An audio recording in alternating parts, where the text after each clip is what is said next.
বিধানসভা নির্বাচনের আগে পদ্ম ছেড়ে জোড়াফুল শিবিরে নাম লেখালেন বিধায়ক তাপসী মণ্ডল। কতটা অক্সিজেন পাচ্ছে তৃণমূল কংগ্রেসের মহিলা কর্মীরা, কথা বলবো 107 নম্বর ওয়ার্ডের পৌরমাতা লিপিকা মান্নার সঙ্গে। তিনি দলকে কতটা অক্সিজেন যোগাচ্ছে, এতে আরো কতটা মমতা বন্দ্যোপাধ্যায়ের হাত শক্ত হলো দলে আরো এক মহিলা কর্মী। দেখো, আমাদের মাননীয় মুখ্যমন্ত্রী মমতা বন্দ্যোপাধ্যায় উনি একজন মহিলা। আজকে বিজেপি যেটা ভাবছে 13%, 15%, 35%, 40%, 100% যাই হোক, এর ভাবার অনেক আগে মমতা বন্দ্যোপাধ্যায় ভেবেছেন পশ্চিমবাংলার মহিলা সুরক্ষিত থাকার জন্য মহিলা প্রতিনিধি করার জন্য। আমিও একজন মহিলা প্রতিনিধি। তো আমরা তো অলরেডি আমরা দেখি যখন হাউসে পৌঁছই চারিদিকে শুধু মহিলাই দেখতে পাই, অলমোস্ট আমরা 50%। তো এই যে 50% মহিলা 50% পুরুষ মানুষ, তার মানে আমরা সবাই মিলে একসঙ্গে কাজ করি।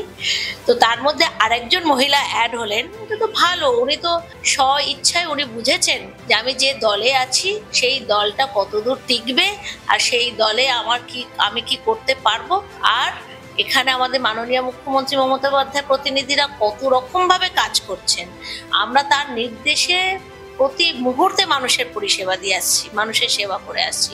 উনি বুঝেছেন বিজেপিতে থাকলে আমি মানুষের পরিষেবা দিতে পারবো না, আমি বিজেপির পরিষেবা দিতেই হয়তো সে অক্ষম হচ্ছে, তাই জন্য তো তৃণমূল কংগ্রেসে এসেছে।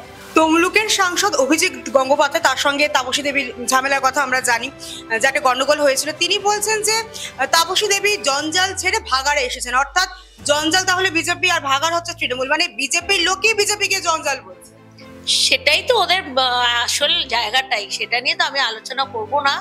দেখো, কে জঞ্জালে আছে আর কে ভাগাড়ে এসেছে, যে বলছেন উনি তাহলে কোন জঞ্জালে আছেন, তাহলে উনি ব্যবস্থা করে নিক। জঞ্জাল আলটিমেটলি ভাগাড়েই যায়, তবে তৃণমূল কংগ্রেসে যারা আসবে তারা কেউ ভাগাড়ে যাবে না, তাদের উন্নতি হবে।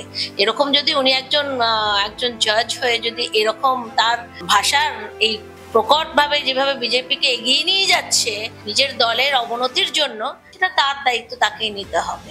বিজেপির বিধায়ক তৃণমূলে চলে এলেন। বিজেপির অনেক নেতাদের বলতে শোনা যায় যে তৃণমূলের অনেক কাউন্সিলর বিধায়ক তাদের সঙ্গে যোগাযোগ রাখছে, মানে ভোটের আগে এই যে একটা পালা বদলের খেলা, এটা তো প্রতি বছরই দেখা যায়।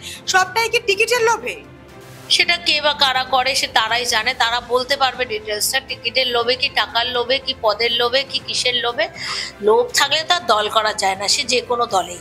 যদি মনে করে আমি লোভ করব, তাহলে সেটা আমার মনে হয় তাদের দল না করে অন্য কিছু করা উচিত। শুভেন্দু অধিকারী বলছেন যে ভবানীপুরে এবার তিনি মমতা বন্দ্যোপাধ্যায়কে হারাবেন, কি মনে হয়?